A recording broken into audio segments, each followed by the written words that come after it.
Glória a Jesus. Como é bom poder adorar o Senhor Jesus. Orar. E eu creio que o Senhor está nesse lugar, amém? Em crendo, pedindo no nome do Senhor, Ele tudo fará. A palavra está com o nosso diácono Rafael. A paz do Senhor, igreja.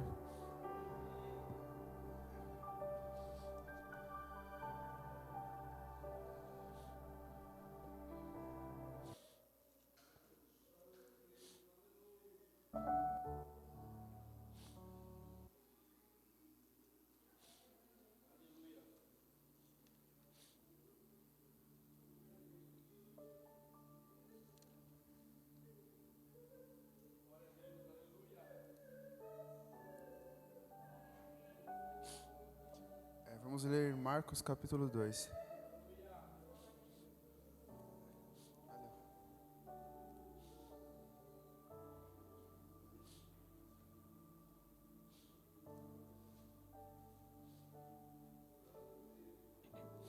E diz assim: entrando de novo em Cafarnaum, depois de alguns dias, souberam que ele estava em casa.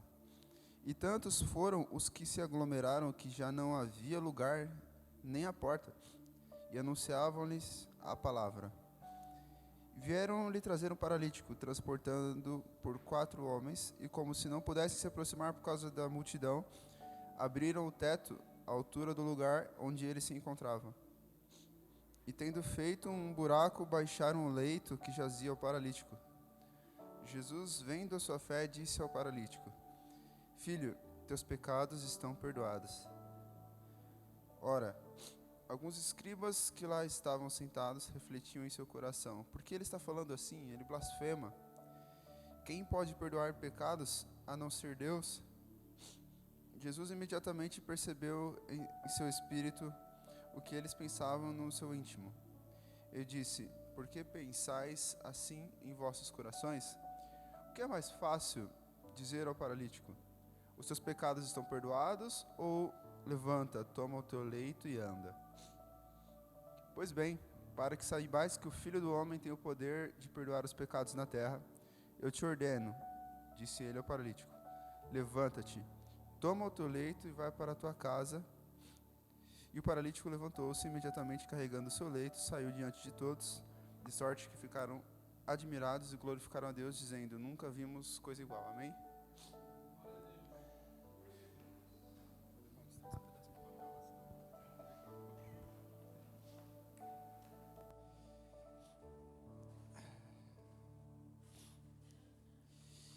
Irmãos, nós conhecemos bem essa história.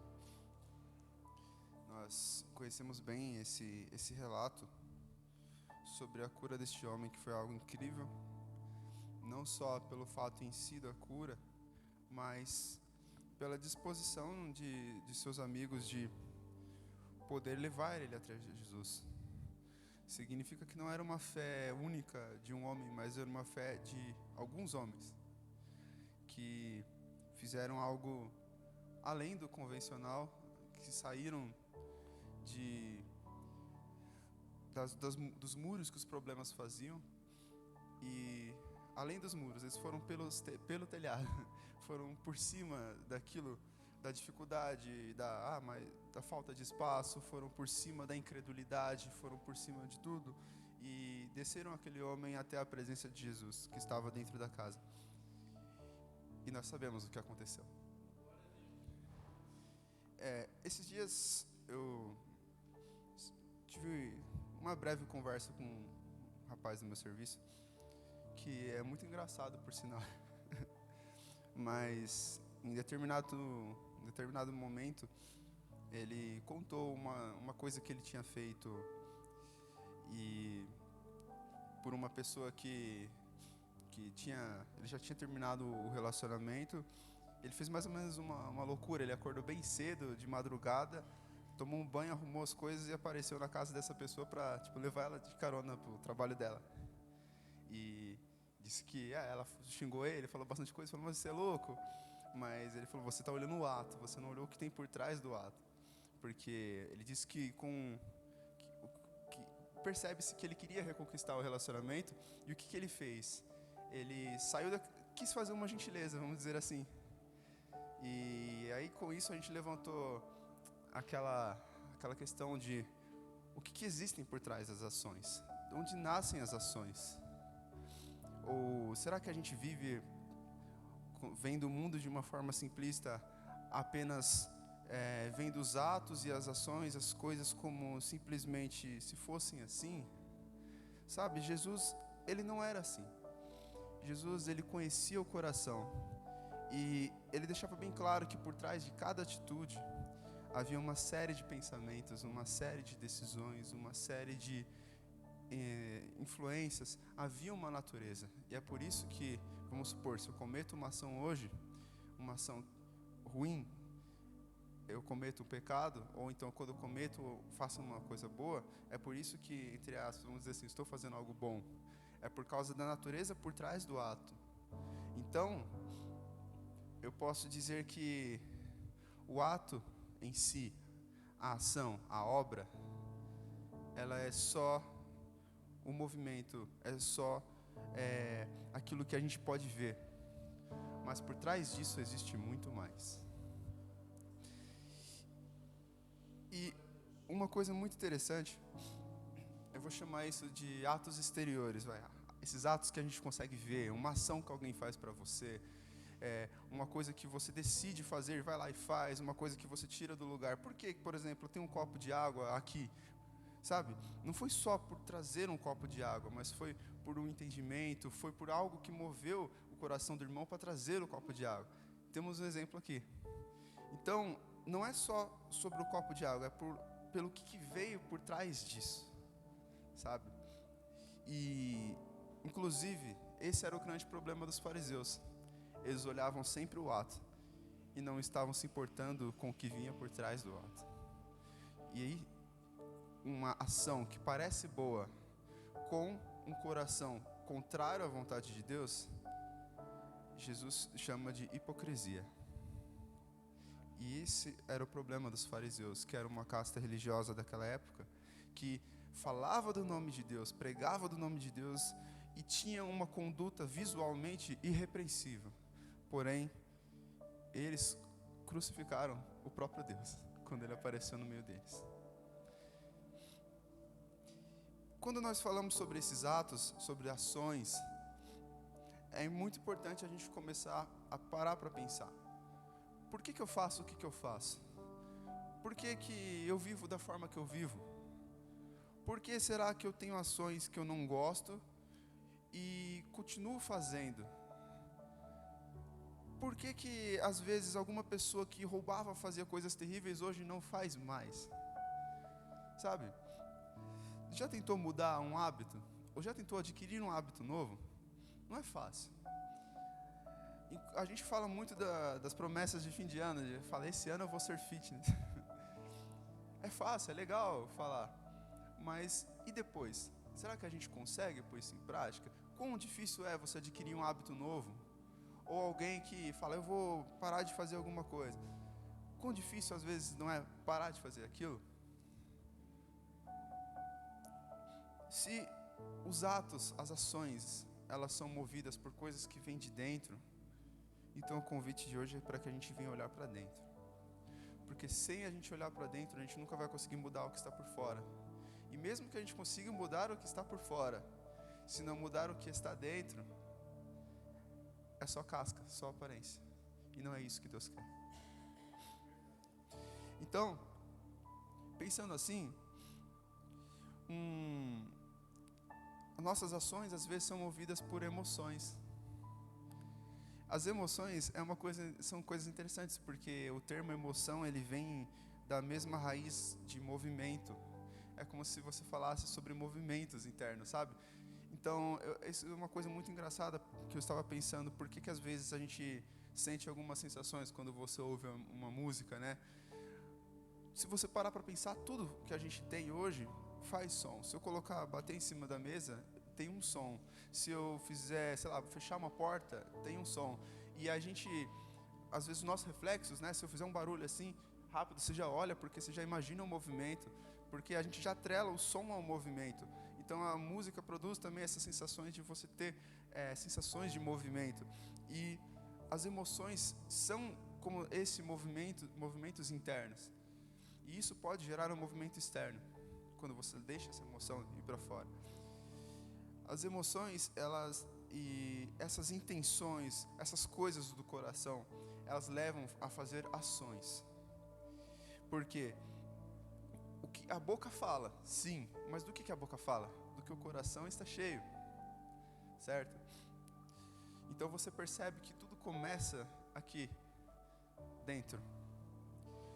E Jesus sabe disso. Outro ponto interessante é que neste capítulo, esses homens levaram um paralítico para Jesus.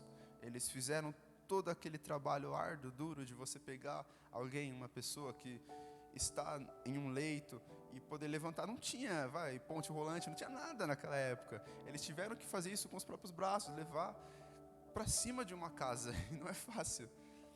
Mas eles fizeram todo esse trabalho, toda essa ação, por causa que dentro deles tinha uma fé, que Jesus podia curar aquele homem. E às vezes pode ser que não fosse uma fé que Jesus curaria com certeza, mas que Jesus poderia curá-lo se quisesse, não sabemos. Só às vezes o fato de você saber e crer que Jesus pode curar, pode ter movimentado esses homens. Abraão entregou o seu filho, ele ia matar Isaac quando Deus o pediu. Em Hebreus conta que ele sabia que se Deus quisesse, Deus era poderoso para trazer Isaac de volta. Não diz que Deus traria, e ele acreditava que Deus traria Isaac de volta, mas ele acreditava que se fosse da vontade de Deus, Deus podia fazer isso. Às vezes, na nossa vida, Deus pede para a gente tomar decisões que não se baseiam no concreto, no que eu vejo, no que eu tenho agora, na certeza, mas em uma palavra. E será que a gente está disposto a internalizar essa palavra dentro de nós para produzir essas ações de fé firmadas na palavra? Um exemplo prático, Pedro. Jesus fala para Pedro sair do barco e vir ter com ele quando Jesus andava sobre as águas. E Pedro diz, né? Se é o Senhor mesmo, então fala para que eu vá até aí. Ele creu que Jesus podia fazer ele andar sobre as águas ou qualquer outra coisa. E Jesus fez. Ele só afundou no momento que ele duvidou. Mas o interessante é que o mesmo homem que duvidou depois, ele foi o homem que fez a proposta para Jesus. E ele foi o homem que andou sobre as águas, mesmo que por um curto período de tempo. Ele foi o homem que saiu do barco, que pôs a perna para fora. E às vezes, será que nós conseguimos ter essas mesmas atitudes? Será que, como Abraão, nós largaríamos a nossa parentela porque Deus falou para ir para uma terra que Deus ainda ia mostrar?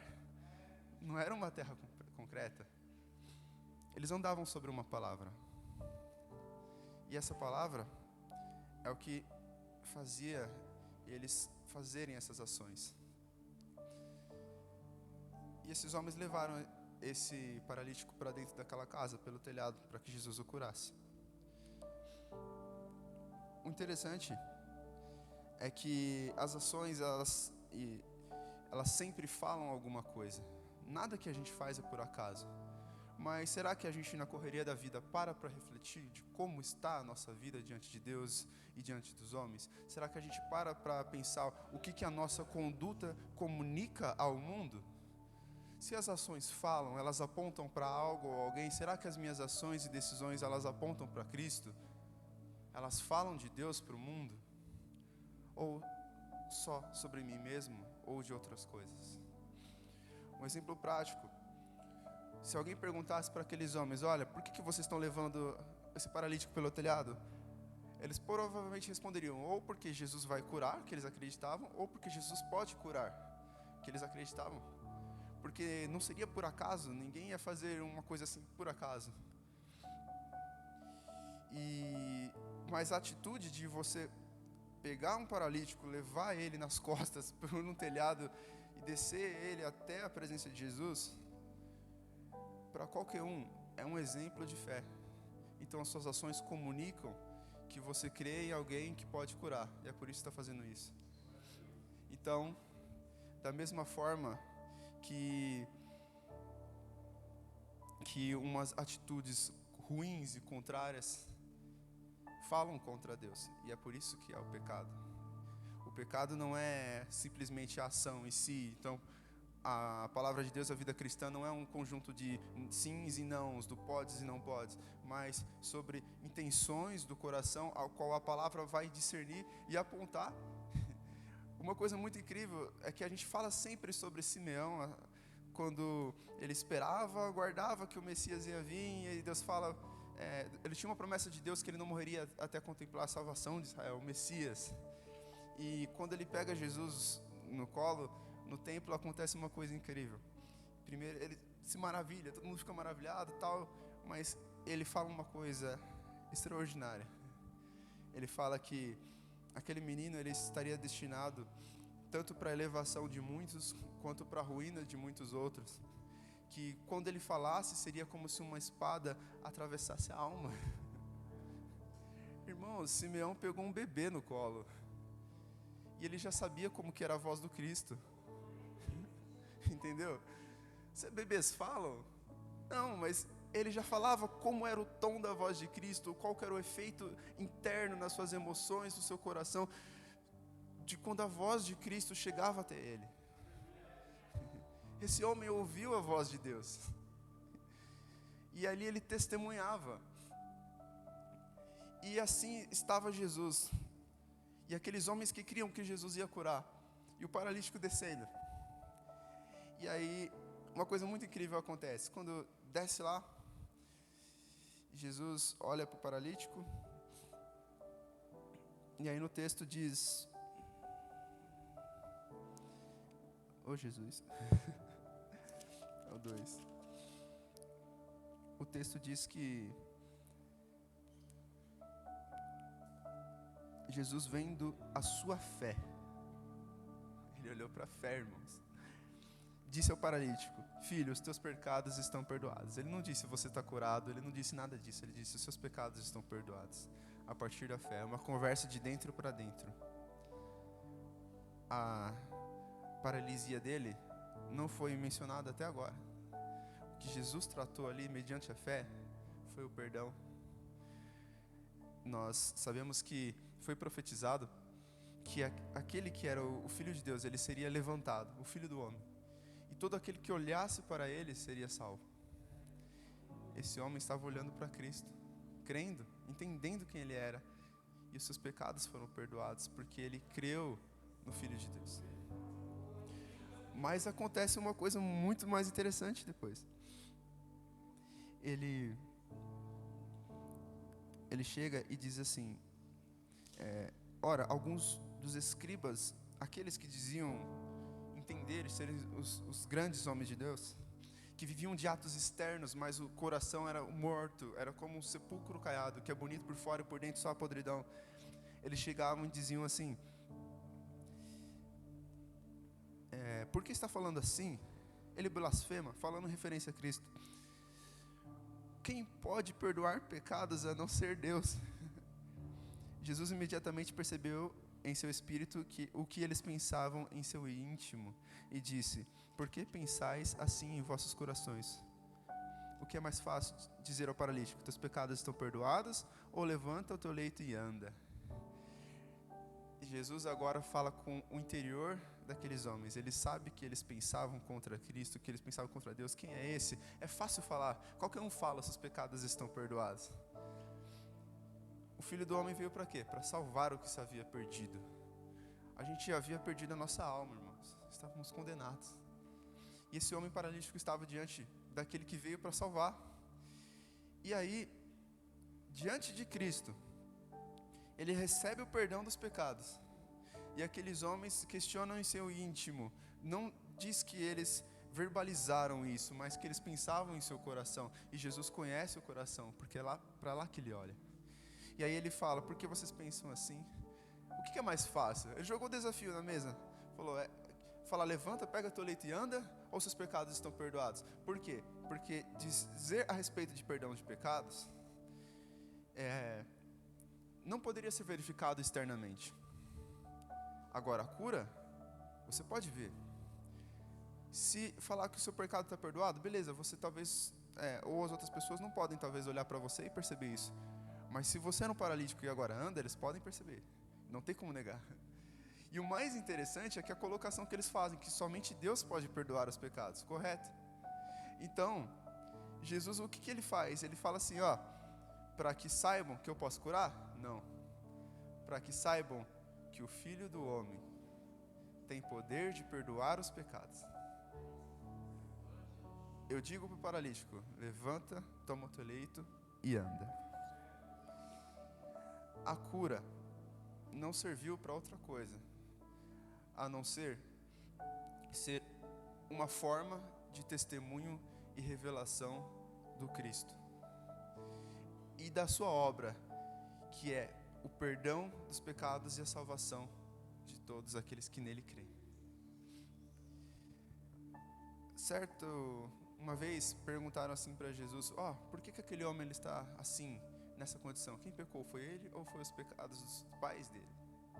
Porque eles acreditavam que as enfermidades vinham por causa disso. Jesus falou, não, nenhuma coisa nem outra, mas para que se manifeste a glória de Deus.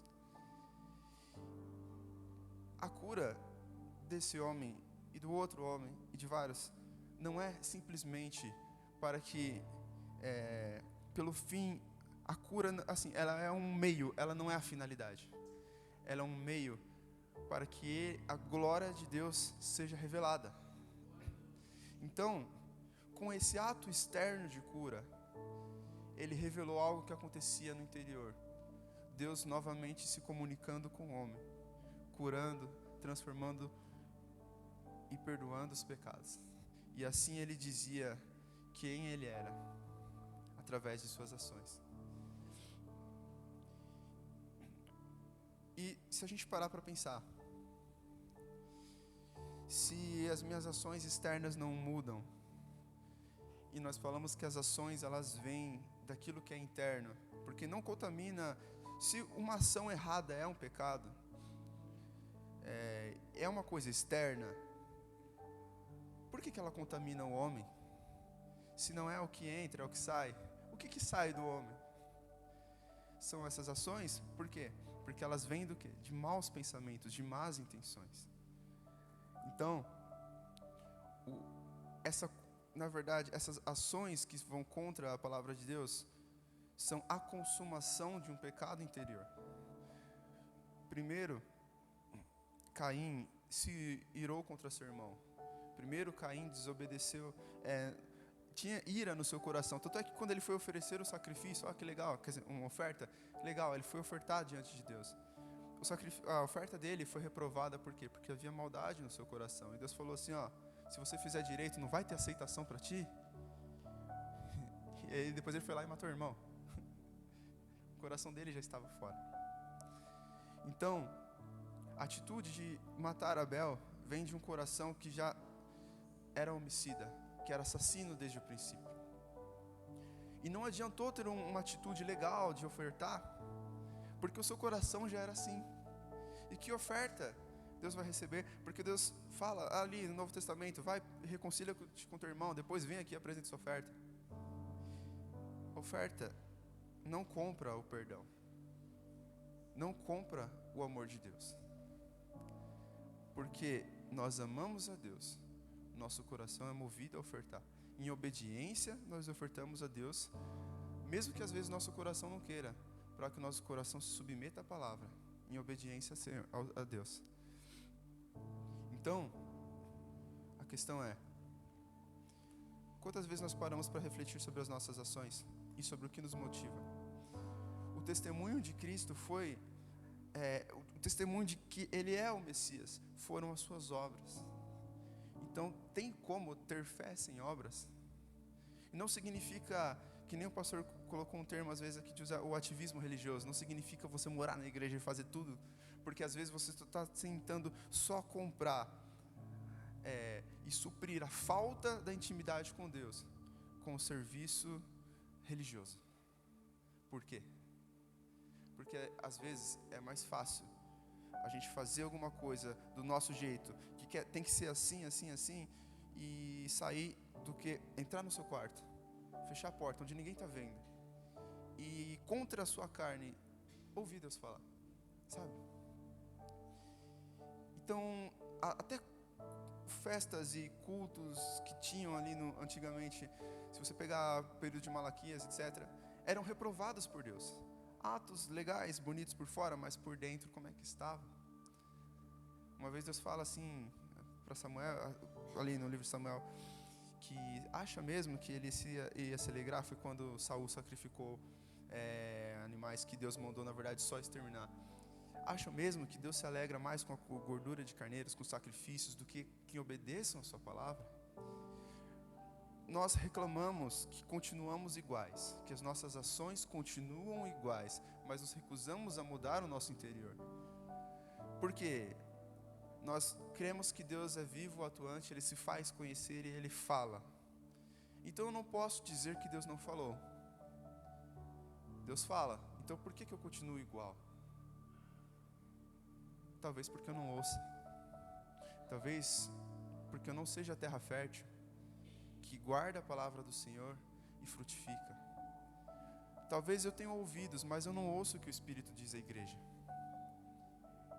Talvez eu queira ouvir o que o meu coração deseja, e assim, simplesmente descarto a palavra de Deus. Eu reclamo de uma coisa, Deus dá a direção. Ao invés de fazer o que Deus mandou, eu tento preencher com outra coisa. Tem como mudar? Não tem. Eu continuo igual.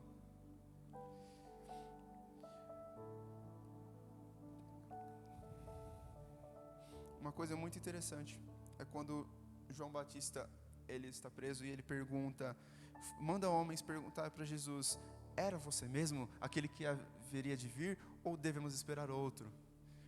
Jesus não fala, sou eu. Jesus não fala, você tem que ter fé. Jesus não fala nada disso. Jesus fala o quê? Vão e falem para ele o que vocês viram. Que os cegos veem, os coxos andam, e o evangelho é anunciado aos pobres. Isso não foi uma frase, uma coisa legal. Isso era uma profecia que estava escrito lá atrás, que dizia que quando o Messias chegasse, ia acontecer todas essas coisas. Então, o que Jesus faz? Ele recita de novo a profecia, não como algo que viria, mas algo que está acontecendo. João entende. As curas eram para a revelação do Messias. Tudo era para a revelação do Messias, para que nós nos achegássemos a Deus mediante a reconciliação que Ele propôs a nós. Então, se tudo que Deus fez foi para mudar o nosso interior, até quando nós vamos recusar ser mudados? Até quando nós vamos tentar preencher o nosso interior com outras coisas? Até quando vamos valorizar mais o serviço do que a essência? E isso é muito interessante, irmãos. Acredito que a grande questão é: por que nós não obedecemos? Por que nós não ouvimos o que Deus fala? Porque se eu continuo igual e Deus fala, logo eu não ouço Deus falar. Mas se eu digo que tem sido uma bênção e que eu ouço Deus falar, então o que Deus fala é eficiente? Ou eu que não aplico e não obedeço o que Ele falou? À medida que eu digo que eu creio em Deus, eu creio na palavra de Deus. À medida que eu creio na palavra de Deus, eu creio que ela é inerrante. À medida que eu creio que ela é inerrante, eu creio que o que Deus fala é. E se o que Deus fala é, o Evangelho é o poder de Deus para a salvação de todo aquele que nele crê. E se eu não sou transformado por esse Evangelho, eu tenho que olhar para mim. Ou melhor, eu tenho que reconhecer quem eu sou olhando para quem Cristo é. para que Ele me transforme a sua imagem. Então, a grande lição disso é que a gente, em nome de Jesus, venha parar para pensar. Uma coisa maravilhosa que tem acontecido são esses momentos de oração durante as sextas-feiras. Eu acredito que é uma coisa que Deus colocou no coração de vários, e o pastor ele só tomou coragem e fez. Que Deus colocou no coração dele também, obviamente. Mas eu acredito que as últimas pregações, quase todas, citaram Marta e Maria. Deus tem falado. Deus tem falado sobre voltar à essência desde o começo. A gente teve um retiro de jovens que foi, quem tem ouvidos ouça. A Lu falou, se Deus, de Moisés, se o Senhor não for, eu não vou. No retiro falou também a mesma coisa. E Deus tem sempre falado. Mas, o que tem mudado nas nossas vidas? Será que a gente tem ficado igual? Será que a gente tem praticado?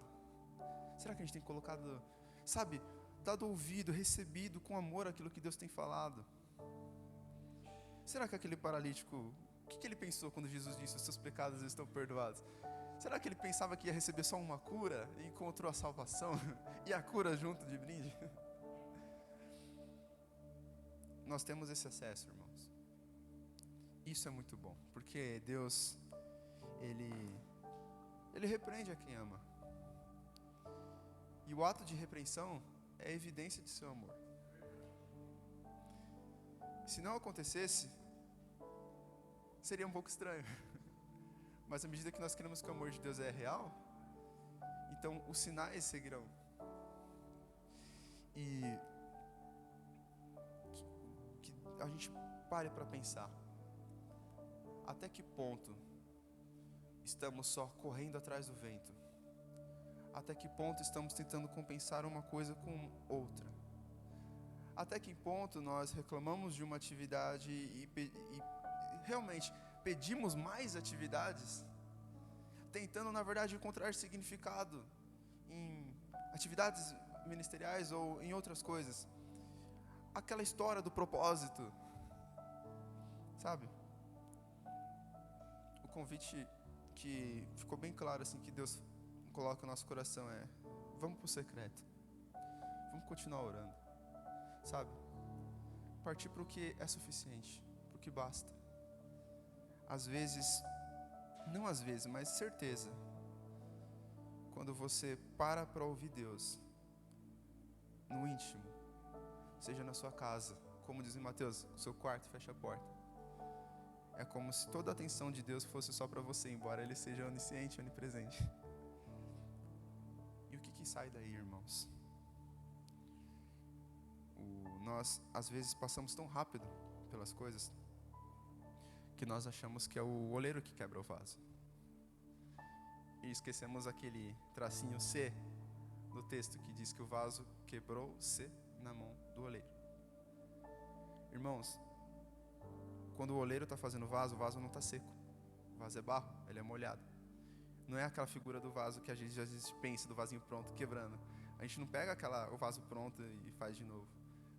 A questão é que o vaso não chegou nem a estar pronto ainda. E quando o oleiro vai moldando, e ele é para ficar da forma que o oleiro está dando, ele pode às vezes querer pular para cá e assumir outra forma. E aí o oleiro, o que ele vem? Ele endireita o vaso, ele forma ele de novo. As aflições, as dificuldades são como a mão do oleiro, que nos colocam de volta no formato inicial, nos desconformando das coisas deste mundo e nos fazendo a forma de Cristo. E então, que a gente venha continuar orando, pensando, buscando a Deus e entendendo que às vezes a nossa desobediência é como um vaso que tenta ser rebelde na mão do oleiro. Em nenhum momento ele saiu da mão do oleiro, irmãos. Em nenhum momento. E o oleiro está moldando. Mas, se o barro for teimoso, demora mais.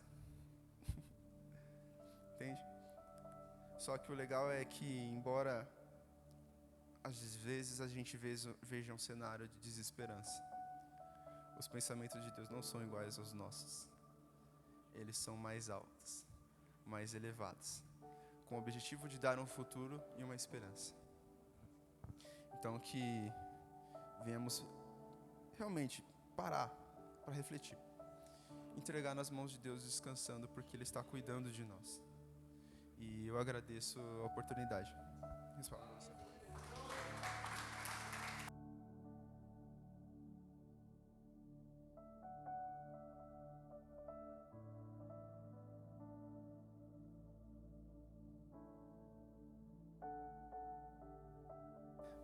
Glória a Jesus.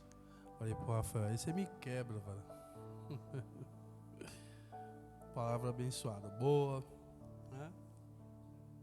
O Senhor tem olhado o nosso interior, né? E como Marta, você citou, você estava pregando, eu estava pensando nisso, né? Marta e Maria ali, Marta cheia dos afazeres, e o Senhor estava olhando. Uma coisa só necessita, né? Buscar a Deus, né? E Maria estava buscando isso. Às vezes a gente está se enchendo de coisa, esquecendo do mais simples, que é buscar Deus, né? Esquecendo do mais simples, que é buscar Deus. Colocar Deus em primeiro lugar sempre. E Deus tem ministrado muito ao meu coração nesses dias, falando sobre isso, né? Porque a gente às vezes fica se achando, poxa, mas posso fazer mais alguma coisa? Quero fazer mais alguma coisa? Dá para fazer isso aqui? Acho que se nós fizéssemos mais, nós esticasse mais daqui, puxasse mais de lá, a gente esquece de que está na mão de Deus, né, Lu? A gente precisa descansar nisso. A gente precisa descansar nisso. Hoje eu vi uma ministração que me enviaram, falei, meu Deus, quando aquele jovem rico, Rogério falou disso quarta-feira também, diácono Rogério, quando aquele jovem rico vai até Jesus e Jesus dá a cláusula para ele, ele automaticamente escolhe a riqueza e ele vai embora. Antes dele encontrar com Jesus, quando ele vem para a conversa, o diálogo, Jesus olha para ele com amor, né? Jesus olha para ele com um amor intenso. Só que ele vai embora. E detalhe é que Jesus não vai atrás dele. Jesus deixa ele ir. A gente também precisa entender isso. Às vezes a gente quer ir, não, mas vamos lá, não sei o quê. Cara, né? Deixa aí. Jesus deixou aí. A gente também precisa ter esse entendimento. E aqui, quando o Rafael falou, olhou para dentro desse homem, e em vez de já determinar na cura, né? Levanta e anda, porque é o que todo mundo estava esperando. Levanta, anda, vai. Aí todo mundo sai aplaudindo, pulando, glória, aleluia, que pá. Seus pecados estão perdoados. Jesus olhou para o interior, né? Já estava ali. E aí a coisa que é diferente mesmo, né? As pessoas, como o Rafael falou, as pessoas olham para o nosso exterior e a gente também se preocupa com o exterior, e quando a gente devia se preocupar com o nosso interior. Essa é a verdade. A gente se preocupa muito no exterior. O que as pessoas vão pensar? O que vão dizer? O que vão falar do meu ministério? O que vão falar da forma que eu, né? Devia olhar para o interior da gente, para que a gente possa refletir isso nas nossas ações. Como ele falou aqui da ação do copo, né? Do colega lá dele, né? A atitude, o que está por trás da atitude. Será que representa o que você tem dentro de você mesmo? Ou é apenas algo de aparência, né? Esse que é o foco da coisa. Deus te abençoe, Rafael. Palavra gostosa, abençoada. Às vezes eu falo assim, nossa. Aí quem tem ouvidos ouça. Fica de pé em nome de Jesus. Glória a Deus. Domingo nós temos culto da família, amém? Então não perca o culto com a tua família, o culto com a família que nós prestamos ao Senhor Jesus Cristo. A partir das 18 horas, chega um pouquinho mais cedo. Nós falamos a semana com os diáconos, quem chega mais cedo, organizou a igreja, ajoelha e ora em nome de Jesus. Vai orar, deixa o pessoal conversar. Vai para o teu quarto em secreto, ajoelha e ora, né? Às vezes o pessoal está meio disperso ali, a gente precisa entrar em espírito de oração, tá bom? Amanhã tem o retiro das mulheres. Se alguns homens aí, algum irmão tiver mais disponível à tarde, precisa de ajuda lá. Que hora que acaba? Às 18, né? Se algum irmão tiver disponibilidade de ir para lá, nesse horário, entre 17h30 e 18 horas, para nos ajudar, será bem-vindo, tá bom? Depois eu vou postar no grupo o endereço da chácara, porque a gente precisa arrumar a chácara, recolher os materiais e trazer. Hoje a gente fez algumas viagens aí lá para levar as coisas, é bastante coisa, e a gente tem que trazer de volta para cá. Então, irmão, lembre-se do que a gente tem falado, é reino, não é grupo, é reino, tá bom? Então quem puder, às 17h30, eu te garanto que rapidinho a gente arruma lá. Eu vou estar lá, o pastor Osés acho que vai estar lá de manhã, né? Pastor Osés vai estar de manhã, eu vou estar lá à tarde, e eu espero que se alguém mais puder nos ajudar, será bem-vindo em nome de Jesus. Pai, obrigado por essa palavra abençoada. Como o Rafael falou aqui, se nós somos corrigidos é porque nós somos filhos. E é bem claro, o que a tua palavra diz, que se nós estamos sem correção, nós não somos mais filhos, e sim bastardos. Mas aqui eu creio que só tem filho. Filho ouve a correção, mesmo que doa, mesmo que no momento a gente não compreenda, mas porém ela veio para nos sarar, ela veio para nos moldar a tua imagem, semelhança, no caráter, para que a gente possa, Senhor, andar como luzeiros desse mundo. Muitos de nós, Pai, fomos curados, mas o que vai além disso, do que os nossos olhos podem ver, é o que está no nosso interior, quando nós estamos sozinhos, quando ninguém está vendo, quando nós estamos em situações em que não temos ninguém do lado, só estamos nós, a situação e o Senhor. É ali que nós refletimos, Pai, o teu agir e o nosso interior. Perdoa os nossos pecados. Continua nos moldando, Pai. Que a gente seja cheio do Espírito Santo mesmo. Porque o Espírito Santo que habita em nós, ele nos transforma e nos faz frutificar. Faz como que fôssemos uma terra fértil. E os nossos hábitos, as nossas atitudes vão sendo mudadas.